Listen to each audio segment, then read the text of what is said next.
Welcome to The Stacks, a podcast about books and the people who read them. I'm your host, Tracy Thomas, and we are joined today by Danté Stewart. Danté is the debut author of Shoutin' in the Fire, an American Epistle. Today, we talk about his book that focuses on the intersections of race, religion, and nationality, and he answers questions about a more inclusive Christianity and the voices that inform his work. The Stacks Book Club pick for October is Waiting to Exhale by Terry McMillan. We will be discussing the book on Wednesday, October 27th with Nicole Perkins. I am so lucky to make this show every single week. And the truth is, as a newly independent podcaster, I could not make this show without the Stacks Pack. That's a group of people who contribute monthly to this show. And in exchange for making a little book podcast possible, they get exclusive perks. Right now, that includes things like exclusive episodes, virtual book club chats, discounts on merch, and book recommendations from indie bookstores.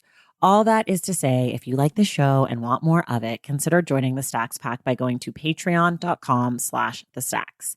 Some of our newest members of the Stacks Pack include Kiana Scott, Carrie Ann Charit, Simon Marcus, Haley, Margot Guineau, Ilber Sale, Emily, Joanne Woodbury, Erin Caroline, and Catherine Keeney. Thank you all so much for joining the Stacks Pack. I really could not make this show without you and the rest of the crew, so thank you. All right, now it's time for you to hear from the wonderful Danté Stewart.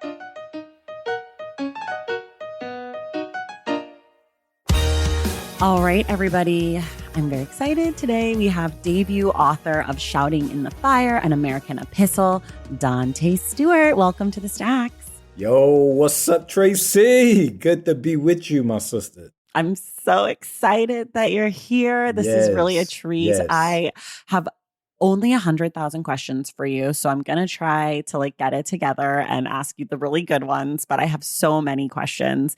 We always sort of start in the same place, which is in about 30 seconds or less, can you tell us about the book?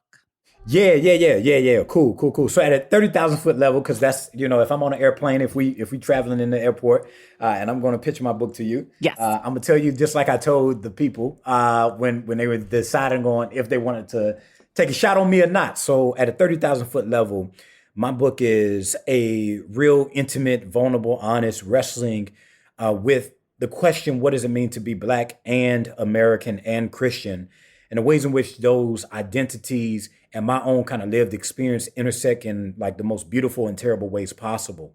It really was the question at the heart of my book was likened to the ways in which Audre Lorde wrestle with the ways in which she remember her life in her body. Where in Zami, she writes, and this is really what that question, the way I structured that sentence came from. She writes, I remember what it was like to be young and Black and gay and lonely. And so each one of those experiences represented different things and they were connected, but they must be separated and wrestled with and wrestled through. But also they can't be too separate because each one of those things make us who we are. So me in particular, I wanted to wrestle with the question, what does it mean to be Black and American and Christian? Because, I'm in ministry, I'm Black, I'm young, I'm married, I'm a dude, Yeah. I am straight, and all these things, all these identities I needed to wrestle with in the ways in which either I became the worst in those areas or I embodied the best of what they could become. And so, that's my pitch. That's okay, my we love it. Now we can dive in. Yeah. We can come in for the descent, kind of get into the nitty gritty. Yes. You already brought up things I want to follow up on, but I'm going to start where I plan to start, which is when did you realize that the three identities that you sort of tackle in the book, Blackness, Americanness, and Christianity, were at odds? When did it become clear to you that this was something that was worth unpacking or that was more than just who you were? Great question. Yeah, I think even growing up as a kid, I always was a questioner. I would be the kid that would look up into the sky and look at the Big Dipper and wonder about the Big Dipper. I would not just look at comic books, but I would want to know about them. I would not just read books, but I would want to know about them. I wouldn't do just art, and I would want to know about art and video games and things like that. So I was very inquisitive as a child and as a kid, and even as I matured, even to college and beyond. And so even as I'm thinking about where were the beginning of that questioning, I have to go back home. Even when I wrote in the chapter Womb, where Mm-hmm. I learned what bodies were meant to be loved and what bodies were meant to be hated. And that so oftentimes, so many of us, as we've grown up in these kind of religious and social and civic institutions, many of us have experienced sometimes the best of those institutions and what they have to offer, but oftentimes, some people have experienced the worst. So I was actually talking not too long ago with a friend, and we were talking about the Black church, and I serve in the historic Black church, Tabernacle Baptist Church in Augusta. I'm a minister here. We were talking about church and the ways in which so many Christians speak of either our religion in general and the institution we've built in general in very pure narratives, or speaking about the Black religious space in ways that's very triumphal, that collapses history, that makes it seem as if all Black religious spaces were on the right side of civil rights or on the right side of, liberative movements during the 70s or the 80s, or on the right side of Black Lives Matter, or on the right side of Me Too, on the right side of equality for LGBTQ. And others. And we came to the conclusion that, if you're a Black straight man, as I am, your experience of the church may be a great experience in a sense. If we're thinking about what that space protects you from, what that space justifies for you, what that space allows you to do and to become. But if you're a Black woman, or if you're Black and young, or if you're Black and gay, or like as Audre Lorde said, if you're in the LGBTQ community, oftentimes the religious space is not a space of liberation, but it was a place of loss. It's not oftentimes a place where you feel like you can be free and question and become the best of yourself and the best of your humanity, but oftentimes it is a space where your humanity is devalued, and then sometimes it is destroyed. And so my memories of the beginnings of this question begins back in my Pentecostal church. But then my Black Pentecostal church that I was raised in, there were so many things, even when we were not allowed to question. I talk about my bishop in the book, and you feel this tension of who I'm trying to become or who others are trying to become, the good that they're doing and teaching us who we should become in the world, and the type of consciousness and awareness that they are trying to help us embody, and the character traits and the particular development they want for us. But oftentimes, they didn't want us having too much fun. Right. They didn't want us asking too many questions, unless we start actually talking about power dynamics in whatever language 16, 17, 18-year-olds talk about, power dynamics and things like that. And so the questions really became visceral, though, when I went off to college and when I started to get inside of the white church.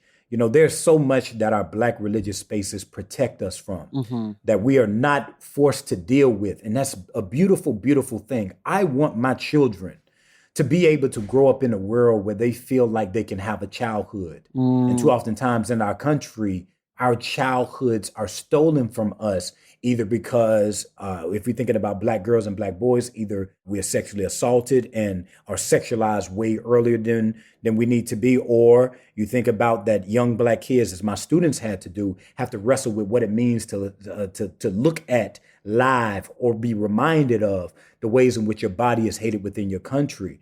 Too often, our kids are forced to grow up in ways they never should have. And that's probably the beginning of that question. But then going to Clemson and then the white church is when that question was exacerbated. And it, in some sense, that episode in my life, probably indeed, that question became the hardest to answer and find my way through. I feel like one of the identities that you sort of have touched on so far in this conversation, but that isn't part of that central question of the book, is also the cis maleness of you. Oh, yeah. Because I think it's interesting when we think about America, Blackness, and the church. Those are all spaces that are dominated by cis het 100%. men. And so I wonder why that part of you wasn't also part of the question. That's actually a really great question. And in some sense, it was. I mean, it's in the book. You certainly talk about it, but it's not like the thesis. It's not part of that like thesis question that you lay out at the beginning. Yeah. I think for me, so much of it was kind of wrapped up in Christianness because I think gender and sexuality and religion are so bound to what we believe to be marked in the created order. But then also on another level, I felt that that was not the book I need. In some sense, that was not the book I needed to write because I want to read like even as I think about my friends who are not cis and males, I feel like for me, I need their stories told. Sure. I need them to tell and write their stories. I need to write with care. Even when I went into my writing session, particularly in the chapter on womb, like that chapter, I needed to wrestle with like gender and sexuality and these particular binaries that are so woven and interwoven into our ideas of morality and Christianity and orthodoxy. But also I needed to, particularly write the story that was mine. And I think if I would have had to, I think in some sense, if I would have wrote that particular story, I do think that that would not have been fair to somebody else who must write it, that must be free in their voice and their experiences. Because me, I only in some sense know the experience of being Black cishet male, but also I needed to write those who are not within my story with care and consideration in ways that said, like, I see you, I understand you, I want to weave those who embody your standpoint within my own kind of critical narration of myself and my own body. But also I felt that like the most visceral question that I was asking what was not necessarily like what does it mean to like in some sense, what does it mean to be young and Black and gay and lonely? Like, I don't know if that was the story that I needed to tell, given my lived experiences, as much as I wanted to, I felt the responsibility to weave their story. But I think also that's a great question that I would have opportunity to continue to write about and think about as someone who's beginning and learning and things of that such. But that is a brilliant, brilliant question that I think was woven into how I approach my I think crafting. It's in there. Like, I think you talk about it a lot. And it's something that, I think the reason that I asked that especially is because of the football section. When you talk about being at Clemson, I just think of, football spaces as being so like cis het men, right? And like that we're talking so much about like masculinity in the most stereotypical, flat possible ways, especially when we think not just of football, but like SEC Division I football, like that's a thing. Indeed. And so I feel like, starting at that point, it starts to come up a lot more and like your masculinity starts to become such a part of the story. And so that's what made me think of it. But I also want to ask you about, because I mean, what I really appreciate about what you've done in the book is you go into some icky stuff that you've been a part of, that you've perpetuated, that you've experienced. And a lot of that comes in relationship to the white churches that you were a part of and in relationship to the murder of Black people and sort of like the respectability politics and all of that. And so I want to know what it's like for you now to reflect on some of the ickier parts of your life. And I want to know what it felt like sort of then when someone tells you you're not like other Black people versus what it feels like now when you think about those moments. Yeah. I think for me, like honesty and vulnerability had to be the way I wrote. Had to be in some sense the posture that I took as a writer when I approached the story that I was trying to tell. Because, if we think about religious literature in general, this is why like so much of religious literature, it does not resonate with so many people, not only because so often, our faith lives, are collapsed into this narrative that believes that, in order for me to feel like I matter and feel like I'm closer to God, then somebody else must be put down. Right. In order for me to feel like my space or faith matters, then I have to be the one who has all truth that everybody must ascend to or ascend to when it comes to their status in society and things like that, but also assent to when it comes to how they think about themselves, how they name themselves, how they name and act and walk in the world. I felt that like out of that reality, so many people don't resonate because so much of our Christian literature is so either triumphal or it's in some sense bad writing in a sense because so much of I ain't gonna be too messy real quick, but like, I'm in seminary and I'm in divinity school, and my space that I'm existing in right now is in the religious study and theology department. My whole this whole literal bookshelf is stuff regarding theology, history, and ministry. But oftentimes I say that so much of our literature is bad literature because so much of it is dishonest. Sure. And what I mean by dishonest is it does not tell the truth of our experiences and the whole picture that does not depend on us being the hero in the end. And so for me, I could not be the hero in this story. I had to be so viscerally honest with myself because at the end of the day, 18-year-old me was 18-year-old me. 25-year-old me was 25-year-old me. And there are so many people who are still in those spaces. And there's so much harm that I did as those persons during those moments, of which, so much of that history and those realities still are with me. The reality is that like I had to write something honest and vulnerable because in some sense, writing was not going to like be full and final freedom and wholeness, but it was at least going to be a step in the right direction.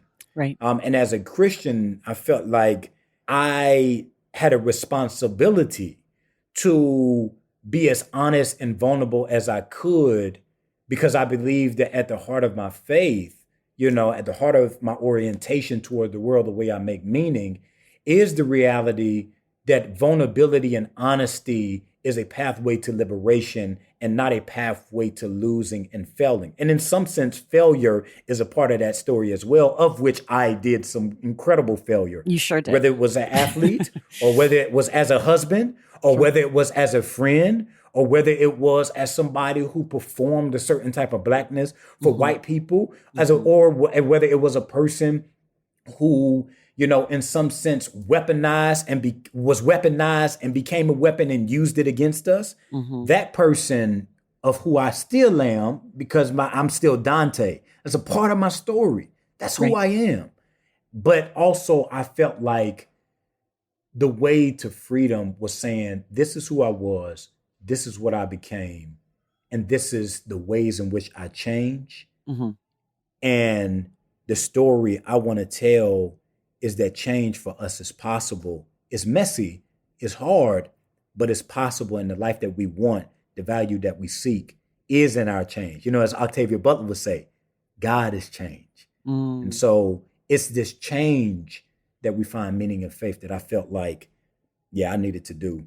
I needed to do that. Yeah. I mean, it's real. I mean, the vulnerability that you talk about, it's ever present, especially in a lot of those scenes kind of in the post-college days that, it's sort of icky. Like it's hard to read, but you know what? It's not, but you're not icky. And I related so much to a lot of that. Like I've definitely had experiences where I've been congratulated for my closeness to whiteness and felt like good about that, and like, that was part of who I was also. And it's different for me slightly because I have a white mother. And so I have a white family and like, it gets more complicated. But I recognized a lot of myself in your writing about that. And I was grateful that you did, because I think a lot of Black people have had experiences, even if it's momentary, being told like, oh, you're not like other Black people is really, truly a disgusting and horrible thing to say about Black people. But in that moment, it feels like a compliment, or it can feel like a compliment. So I appreciate you writing about that. Yes. Yes.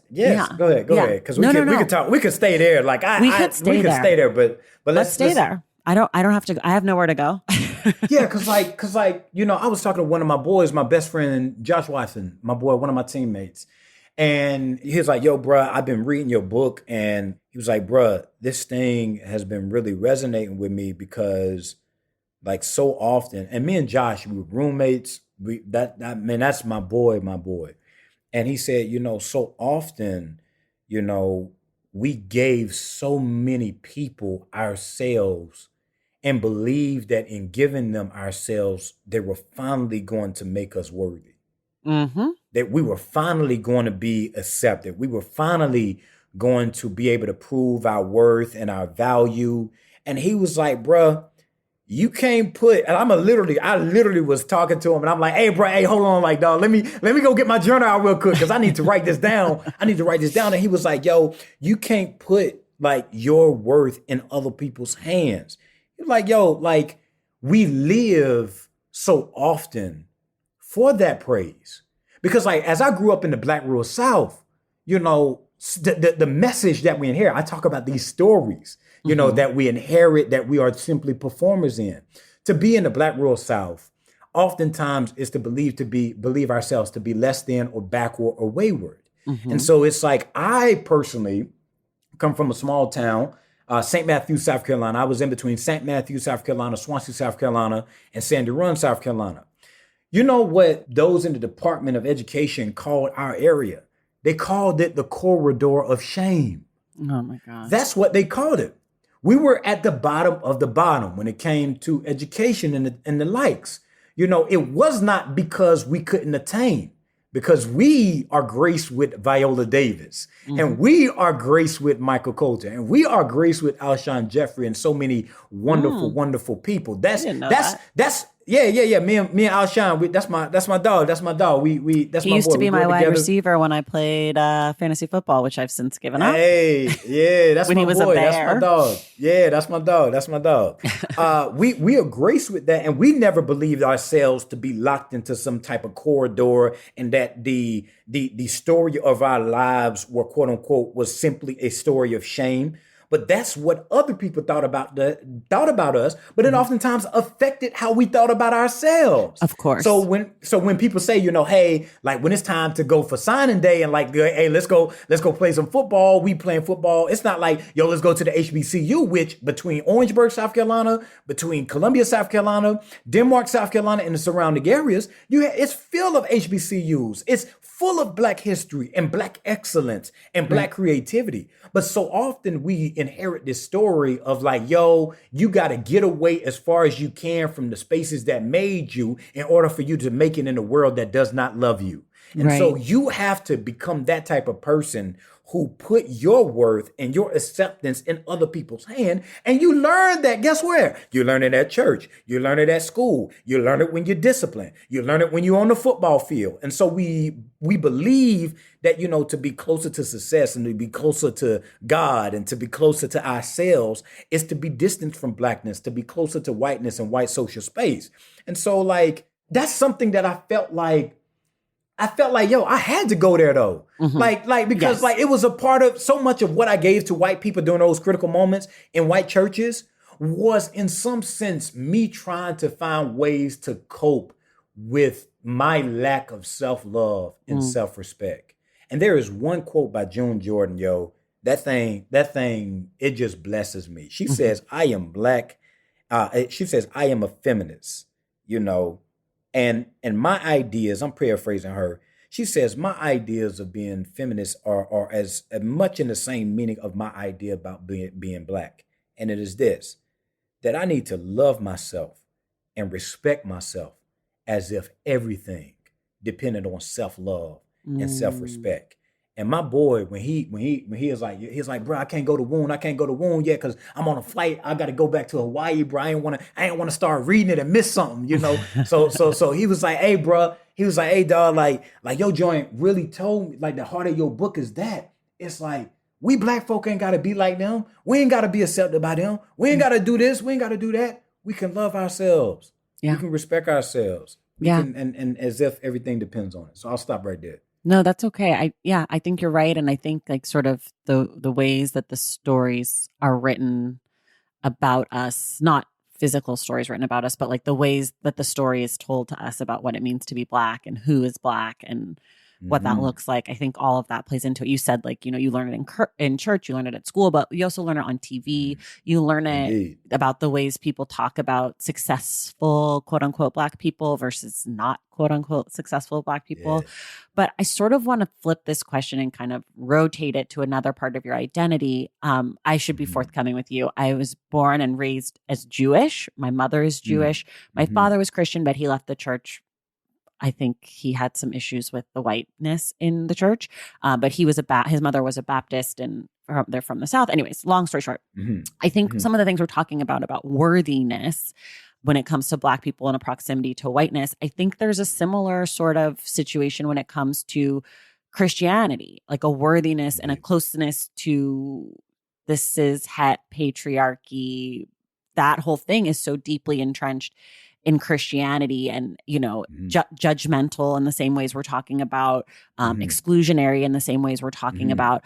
And so as someone who's in the church now, who I've read your book, I know that a lot of those beliefs are not where you stand. I'm wondering how you see that the church can be a space for all Black people, right? Like when we talk about Black Lives Matter, that's period. It's not Black cis het lives. It's not Black 100%. able-bodied lives. It's not Black skinny lives. It's not Black, you know, it's Black lives, period. And I think like the Black church we see, you know, it's not a monolith, certainly. Blackness is not a monolith, and neither is the Black church. There's so many different kinds and so many different places, but sort of generally, super generally, or I guess specifically, how do you see the way forward to be a Black inclusive space in the church that includes non-Christians, right? That includes 100%. Yeah. all Black people. Yeah, 100%. And I think so much of those type of questions you wondering is so much a part of my journey and where I landed, you know. And, I think so. And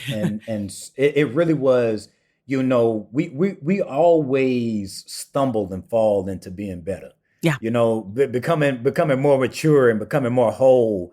You know, you're going to have some wounds along the way. Certainly. But we need to figure out how to become, as Alice Walker say, being able to be the type of people who see scars and turn them into worlds. And so, like, when I think about that ability, because in some sense that sits at the heart of the question, how does one turn the scars of which the Bible, the church, our leaders, our history, our stories we tell ourselves, how do we turn those scars, or how do we allow space where those scars in and of themselves, you know, because we have to give people agency. Those whom we harm, we can't be the ones who fix their wounds. We are part of that healing work.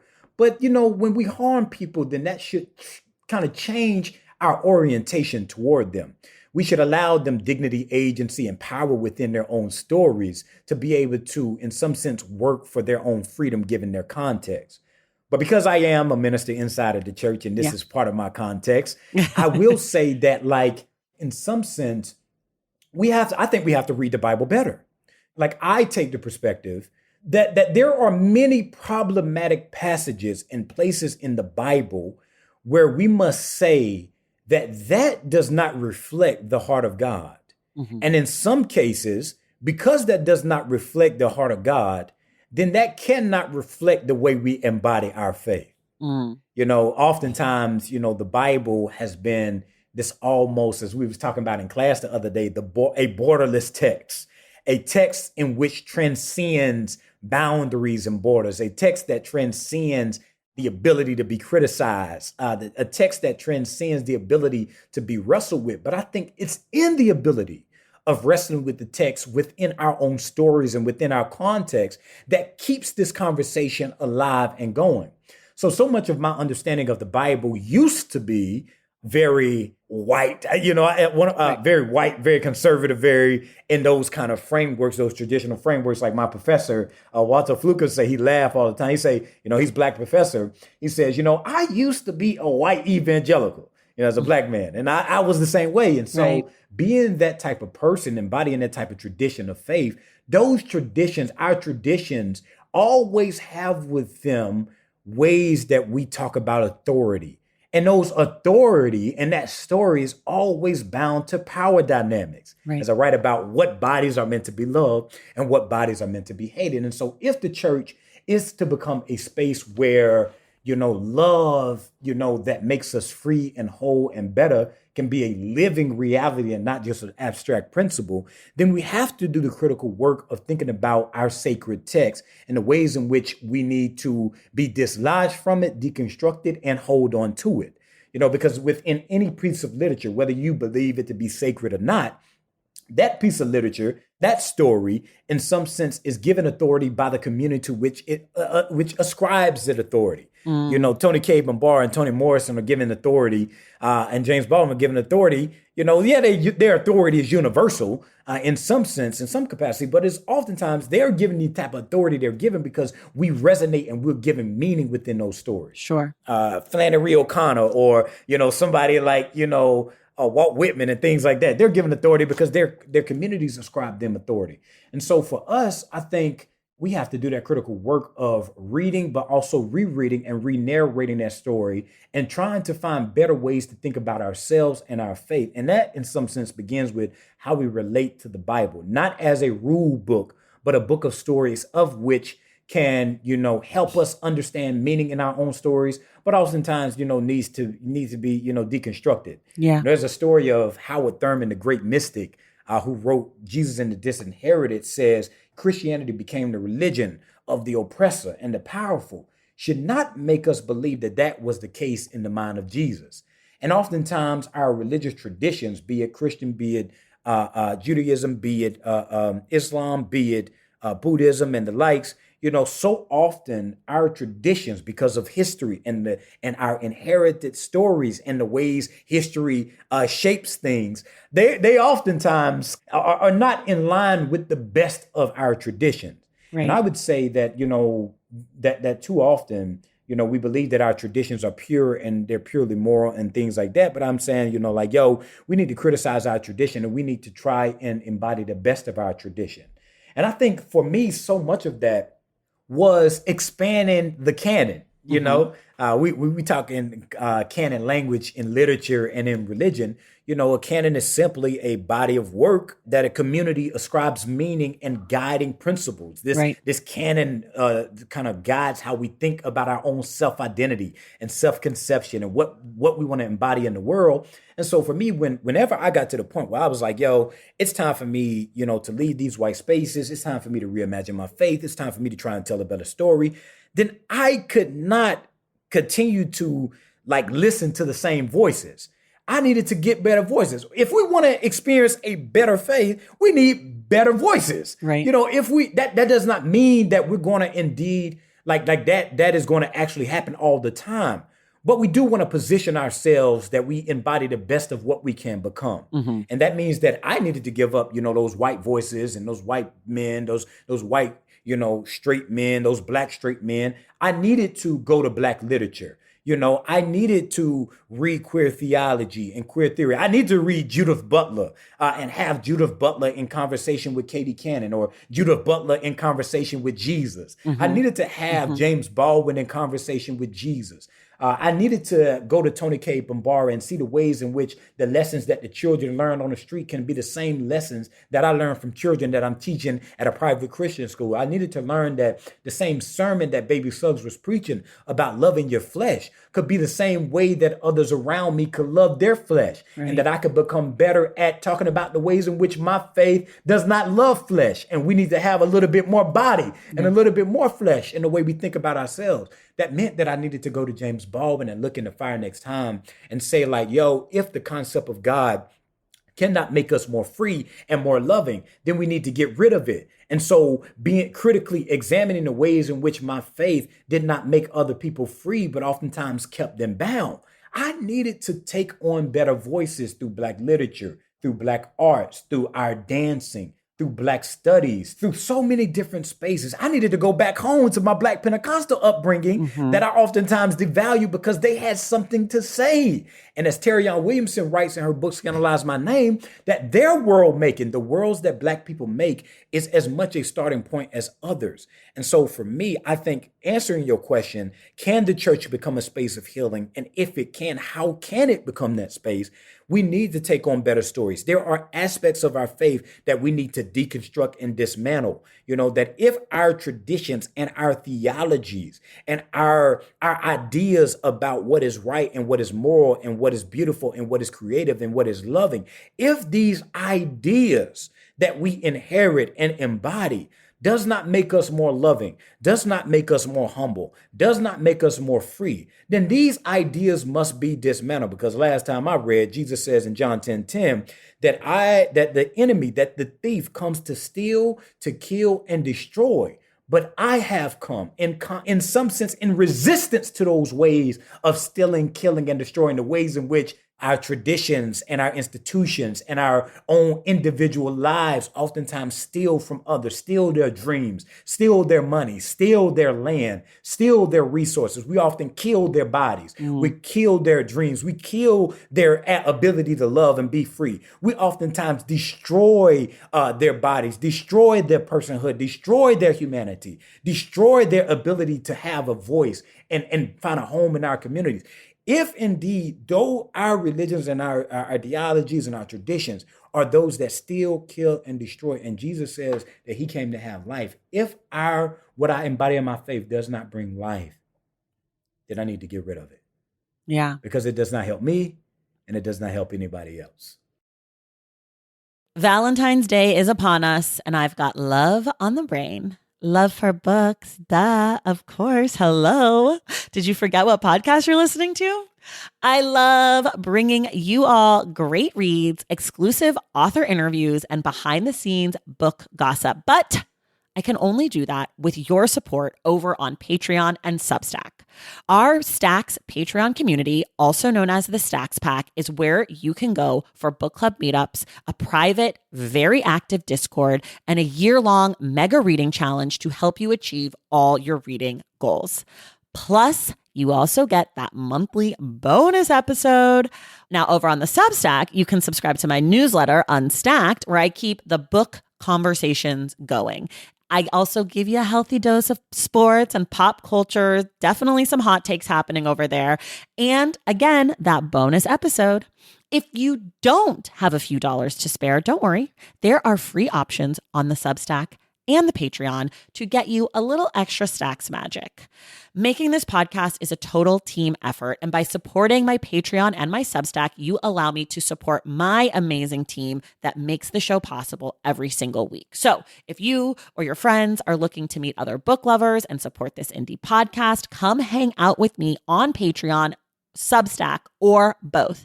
I would love to have you. And since we're talking about love, you can gift subscriptions to the Patreon and the Substack for that special reader in your life. For the Stacks Pack, head to patreon.com/thestacks. And for the newsletter, head to traceythomas.substack.com. And also, there are links to both in the show notes. Okay, see you in the Stacks. I'm having a hard time even thinking of my questions because you keep giving me so much more to talk about. I'm like, you're really messing with my flow. Just kidding. No, but I'm sorry. No, you brought up so many. Yeah. You brought up so many good points. One of the things that it made me think of is, are you familiar with? I must say, make sure I say this right. Kintsugi.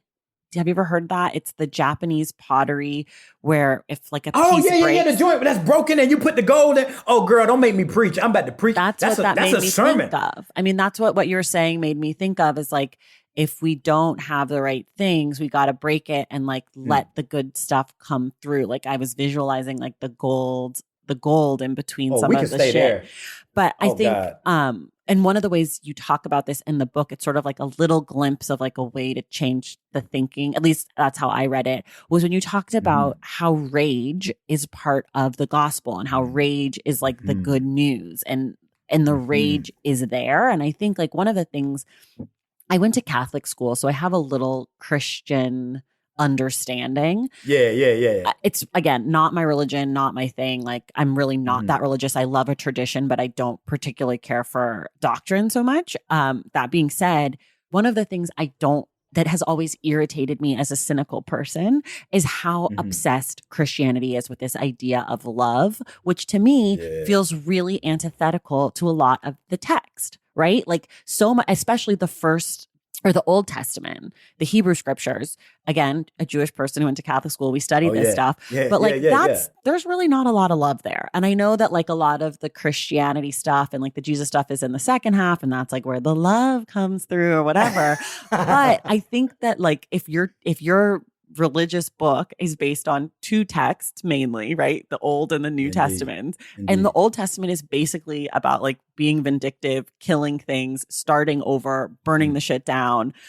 And then you're like, but our whole religion is based on love. It's like, well, actually, your whole religion isn't based on that. Like, let's take it back. And that's what I appreciated about what you had to say about rage is like that is part of Christianity. That is part of the text. And I think more honest readings of the scripture, we're all adults here. We can handle it. But I think it's like the bullshit about like everything is love and Jesus is all good and God is all good. And it's like, well, God's not all good. Like, do you remember what he did to so-and-so? And like, I don't know. I feel like Pilar or whatever, looking back at the salt, like I feel like she might not feel like that was all love, and like, that's real. So I appreciate the ways that you sort of bring that gold leafing into your looking. Because I guess the question there is like, do you feel like Christianity is asking specifically Black people, but I guess generally anyone who believes in Christianity to feel or be less? That's a really great question. I'll preface, take what I say with a grain of salt as I'm continuing to learn. Sure. So I'm going to leave the harder questions to the scholars, to the scholars in the room. So I will say that in some sense, like, I am growing and learning in my knowledge, particularly as it relates to, our history and things like that. And one of the things that, I think in some sense, yes and no. So like my background's in sociology and my field now is in theory and theology. And so there's always these questions must be nuanced in a sense, like, there maybe not. In some instances, yes, in some instances not, especially when we think about, the biblical text. Like I'm of the perspective that like, particularly as I'm thinking about the ways in which womanist scholars read the Bible in the likes of Emily Towns or M. Sean Copeland or Katie Cantor, who sits above my shoulder, or even the ways in which Black theologians in the critical times of the 70s, 80s, and 90s read the text as well, and things like that. When I think about what they're thinking about the Bible, they're saying, yes, something can be problematic and still sacred. Something can be problematic and exist. Like there's no this kind of one justification for all things that go on at all times, but we need to talk about these moments and avenues of looking at the biblical text in ways that, we can still develop meaning in the sacred text while also being able to deal with and embrace the messiness. And so at some moments, there are going to be times where we say, hey, that works. And there are going to be times where we say, no, that does not work. And so I would say more so that like in some sense, does our religion require that we be less than? It depends. It depends on the context, because like I said, there's no such thing as a singular Christianity, or even when you think about Judaism and in many traditions. And I think, not as a way of saying, we're not a monolith, so that people, what them white evangelicals, the religious right are doing, that's not us. No, at the end of the day, that is us. And because guess what? When I step out into this world, I don't step out into this world, hey, I'm a Black Christian. I'm a progressive Christian. I'm this, I'm that, I'm this and that. No, it's all about what other people experience of me and the community that I represent in name. So whether I believe me and Donald Trump don't, in some sense, there's discontinuity. There's continuity between what me and Donald Trump represent in the world. And I need to deal with that to say, that Donald Trump, he's the worst of my tradition. Sure. Those white evangelicals, they're the worst of our tradition. Those Black people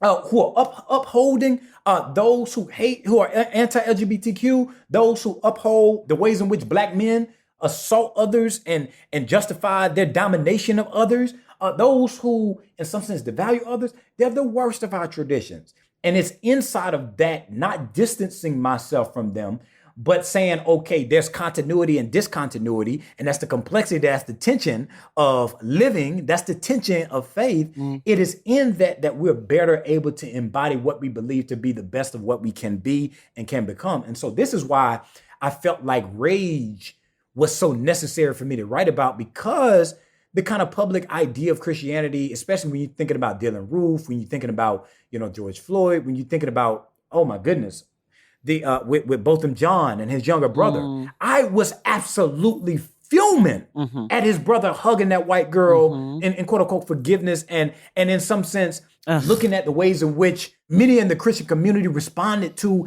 him hugging her. It was like, nah, in that moment, nah, I didn't want to hug her. She would have had to see me. We had to throw some hands. And I told my wife, I said, if I ever get murdered like that, like you don't need to forgive today, okay? Like take a few years, mourn my death first. Thanks. like legit. Like if I no. Don't give nobody no hug, because guess what? What tends to happen is we believe that our expression of forgiving those who harm us will make us closer to God. Right. And that belief has justified all types of violence, has justified all types of oppression, has justified all types of terrible things. When we put things that harm us, whether you're thinking about, it's funny, thinking about the Exodus narrative. We just were freed from Egypt and now we exterminate the Canaanites. And then it's the complexity of that. Like we came from this and this is what we became. That oftentimes that belief, we can bring God on the side of our violence. We can bring God on the side of our oppression. We can bring God on the side of our devaluing others.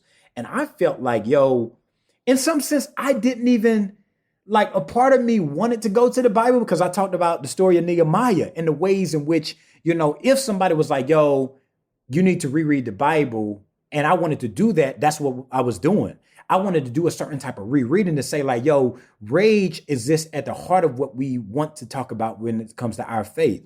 So like, even when I think about this idea of rage and the way I wanted to write about rage, I wanted to write rage as like a spiritual virtue that can be helpful, in the ways that we think about how we embody our faith or what world we dream and imagine for ourselves and for other people. So like when I did that certain type of rereading of the biblical story of Nehemiah, I wanted to say like, like the same word for his rage and his anger is the same words in the Christian scriptures that we use for Jesus' idea of compassion. It consumed his very being. It was that which was the very public expression of his private ideas. And it was the public expression of his inward reality. And so rage did not in some sense disconnect him from God, but it pressed him deeper into God. Rage did not disconnect him from other humanity, but it pressed him further into their humanity and what he needed to do to make sure that they were human and were able to be seen and loved and protected. And I think too often anger in general is not seen as a virtue, but is seen as a vice, because we believe that oftentimes, God wants us to put up with a world that oftentimes harm people more than God wants us to get out and get our hands and feet dirty to make sure that they are free. And this is oftentimes at the heart of so many people's inability to talk about Black suffering and Black death, or any suffering or any death for that matter, because we believe that, the thing that we really need to talk about is love and unity and coming together.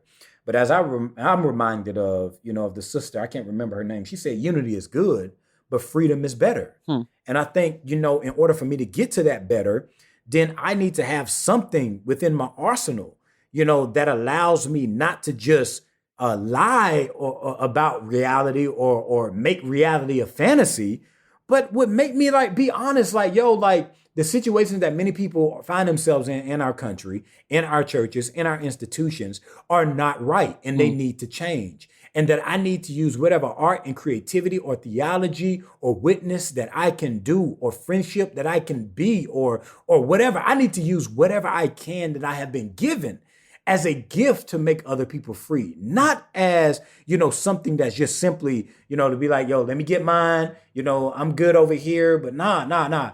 As Audre Lorde write about like the use of anger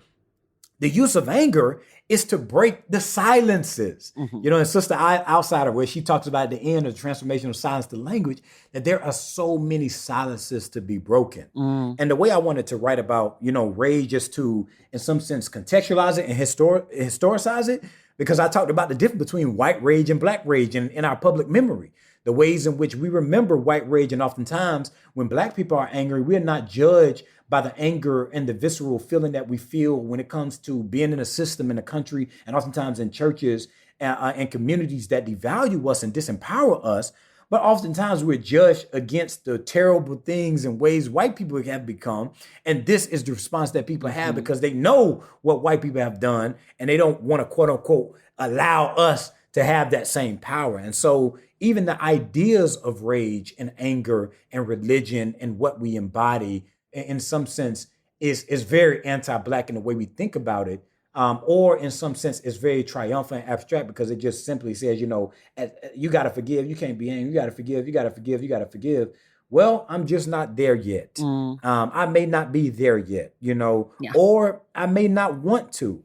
But I want to push against systems of dominance. And I can't push against those systems of dominance, in the same ways that like the system gave me, the same tools that it gave me. Back to Audre Lorde, right? The master's tool cannot dismantle the master's house.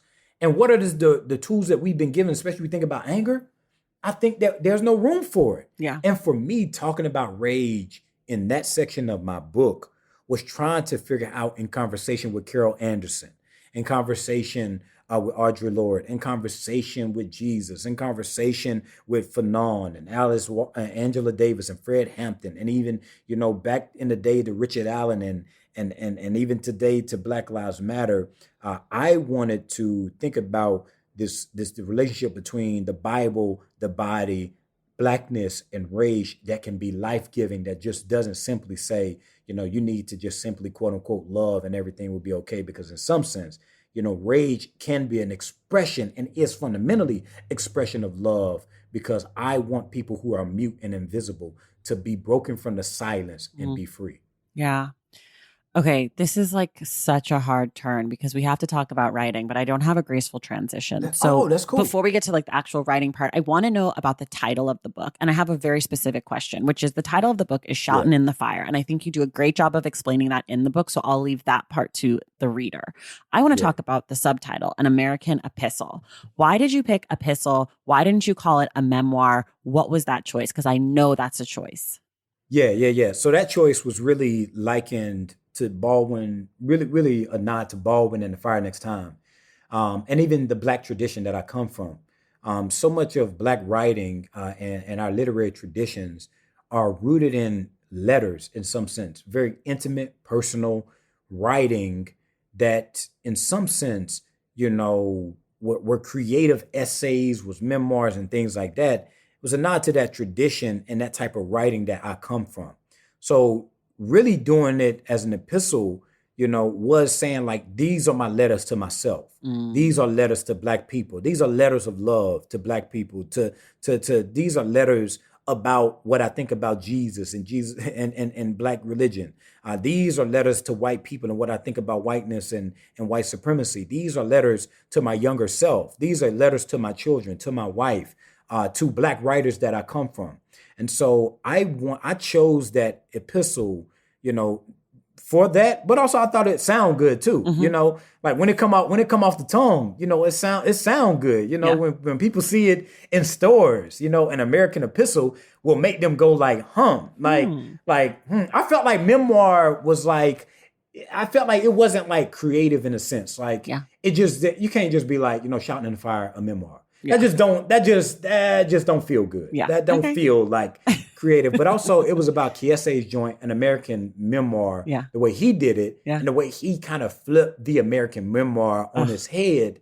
And what I wanted to do was like in what Kiese was doing it, but also I wanted to particularly do that story as a Black Christian. And what does it mean to do that, as, not saying Kiese is not a Black Christian or the church doesn't form Kiese, but like that being like the front question that I'm wrestling with as a writer, the genre that I'm trying to write in. So that leads me to my next question, which is you mention not just in the book, but also like I've heard you talk and I read your tweets and all those things. You mention a lot of other writers that have inspired and influenced you. I'm wondering how you kind of incorporated their work into your own work.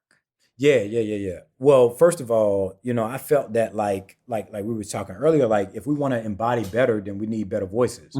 I like when I read James Baldwin and Drew Hall, my white brother, coming out of the white church, when Drew Hall gave me Martin Luther King's Where Do We Go From Here, that was the first book by a Black person I had ever completed. Mm. And I'm a grown man at this time, and I hadn't, I hadn't read anything by anybody Black. You see my office. My office is full of books now, but Mm-hmm. like during that this is only literally since 2017 Mm. or whatnot that I became like a reader like this, because I felt like I needed to know, I needed to figure out, and for me to figure out, I had to return to Black literature. So I personally wanted to read Black literature as sacred text.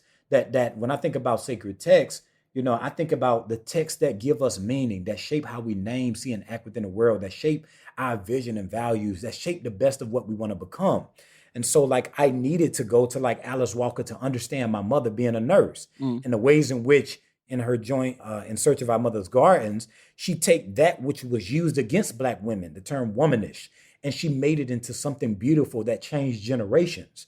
And so for me, like, leaning on Black literature was me trying to be a part of a noticeable tradition. So like, Mm-hmm. I wanted, when people read my book, I wanted them to be like, yo, like he's in the tradition of Robert Jones and Disha Filyar and Mateo and Kiese and Ta-Nehisi, and Maurice Ruffin, and just all these brilliant writers like Jasmine Ward and Sarah Broom, and just all these brilliant writers. I wanted people to be like, yo, he's in that noticeable tradition. So I needed to work Black literature within how I interpreted my own story, like the way I approached the craft of writing. People needed to not just be introduced to me, but they needed to be introduced to voices that shape how I understood and told my own story. Mm. So yes, people will read about Danté Stewart, but I also wanted them to know about Bell Hooks and Katie Cannon and Frantz Fanon and Baldwin, and just all these brilliant, brilliant Black creative voices that shape so much of this country, Right. but also shape so much of my own religious understanding. And so, yeah. Love that. Okay, you listen to the show, so you know about this question.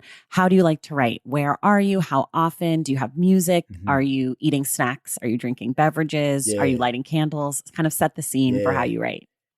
Yeah, so it's 4:40 in the morning. I get up in the morning. I go and I wake up. I get my phone. I hit this. I hit the off button, and I go and I work out. My first hour is working out. Then I shower, and then I come downstairs. So from 5 o'clock to 6 o'clock, working out. I shower, and then go downstairs. Get my coffee made up and things like that. And then I sit down in my office. I open up my blinds. I turn on my lamp on my desk. I turn on my lamp in the corner. I'm surrounded by pictures of four of my influences: James Cone, Katie Cannon, Toni Morrison, and James Baldwin. Because I want to take them into every writing session, Mm. both as an inspiration, but as being involved in how I think about myself and think about my writing. And so I write, I'll read. Well, actually, first thing I do is I'll read. So I always read before I write. So if I'm going in for like a 30-minute session of writing, I'm going to read for maybe 10 minutes and then write for 20 minutes.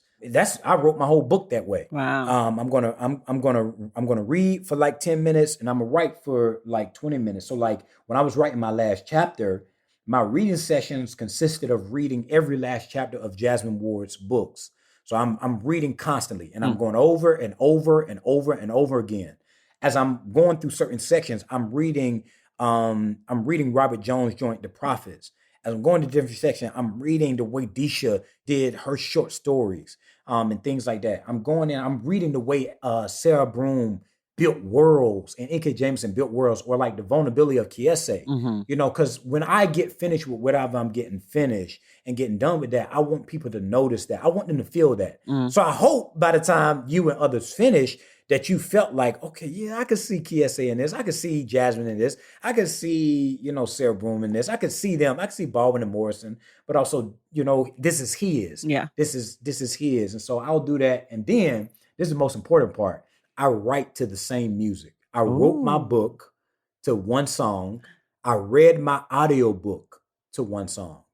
I put one headphone in, and then I had the microphone, their headphones on, and I had this song in it to help me with pacing. So if you notice about my writing is very paced. Yeah. Like, it has a cadence to it. And the cadence of the writing was like based on Max Richter's. It's Max Richter, The Exhibition. Okay, I have to So go yeah, listen. I'll turn that on, and then I'll get to writing. And then once I'm done with those 20 minutes of writing, I'm on to my day. And then what are your snacks and beverages? Sounds like none. Yeah, no, I don't snack while I'm writing. Only thing I'll do is coffee and water. I have to be honest. I knew you were going to say that when you said you woke up at 4:40 in the morning, because I just knew you're not my people. Waking up at 4:40 to exercise first. I want to die. Okay, this is important though. What's a word you can never spell correctly on the first try? Oh, a word, inconvenience. Ooh, that's a hard one. Yeah, inconvenience. And like I was saying people like, hey, I'm sorry for inconveniencing you. And it takes me forever to spell inconvenience. Like, Yeah. does the I come before E? Where does the V at? Where's the C? Where's the O? Like, how do these letters get around? Like, inconvenience, I can't. Yeah, I think there's that one two stumped me every time. C's, right? There's convenience has two C's. Yeah, it's a nightmare. It's a nightmare of a word. Yeah. That's why I write and don't edit. Yeah, I'm with you. I can't spell. I can't spell either. Okay, my last two questions for you. One, and I think we've probably mentioned a lot of them. So if there's any more you want to add to the mix, for people who love Shoutin' in the Fire, what's another book you would recommend to them? Oh, yeah. So I can actually send you this. So I put together a playlist and a reading list that goes along along with Shoutin' in the Fire. So like I saw Tarana Burke put together her joint. Shout out to Tarana and Unbound. She put together a playlist and a reading list, and I was inspired by that. That was a brilliant. And so I put together a playlist and a reading list I can share with you. But I think one book that I would tell people to read in conversation with Shoutin' in the Fire probably would be, all right, I'll name two. Men We Reaped by Jasmine Ward and Heavy by Kiese. Yeah, I mean. Just two books we love around here. Yeah, those are the two books that shaped pretty much everything. My approach to crafting, the skill of writing a memoir. But definitely also Elizabeth Alexander's The Black Interior. That book. Yeah, I swear by that book. Yep. Okay, here's my last question for you. If you could have one person, dead or alive, read this book, who would you want it to be? Jasmine Ward, hands down. Easy. That was easy. Jasmine Love Ward. It. We love to see it. Yeah, too easy. Yeah, Jasmine Ward. That I want, I would love Jasmine to read it. I feel like we could get this book to her. If anybody can get it to, so I actually got a dream list for real though. So like, I want Ava do. See, you asked me one person, but I'm gonna go ahead and name off some names real quick. Okay. So like, just putting it into the universe. Yeah, I'm putting it out there. Good vibes. Putting it out there. I would love LeVar Burton to read it.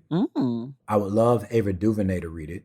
I would love Nikki Giovanni to read it. I would love Denzel Washington to read it. Okay. Because me and Denzel have the Pentecostal upbringing. I see. And I love Denzel.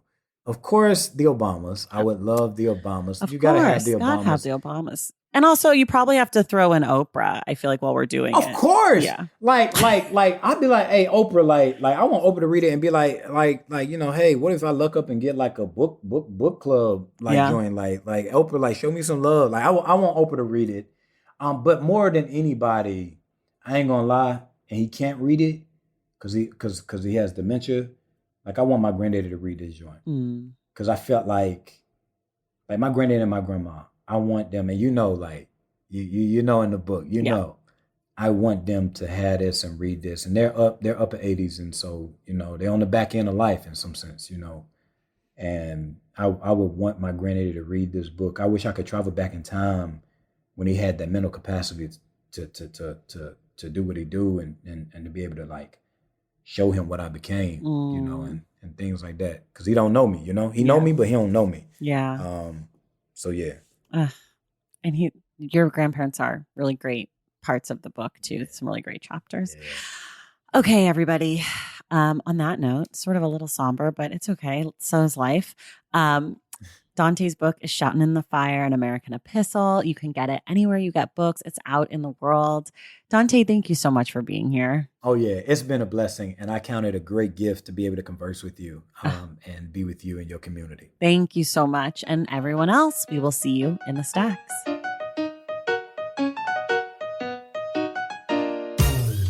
Thank you all so much for listening, and thank you to Danté for being my guest. I'd also like to thank Elise Goldsmith-Weissman for helping coordinate this interview. Remember, the Stacks Book Club pick for October is Waiting to Exhale by Terry McMillan, and we will be discussing the book on Wednesday, October 27th with Nicole Perkins. If you love the show and want inside access, head to patreon.com/thestacks to join the Stacks Pack. Please make sure you're subscribed to The Stacks wherever you listen to your podcasts. And if you're listening through Apple Podcasts, be sure to leave us a rating and a review. For more from The Stacks, follow us on social media at The Stacks Pod on Instagram and at The Stacks Pod _ on Twitter. And check out our website, thestackspodcast.com. Our editor is Christian Duenas. Our graphic designer is Robin McCrate. And our theme music is from Tegirigis. The Stacks is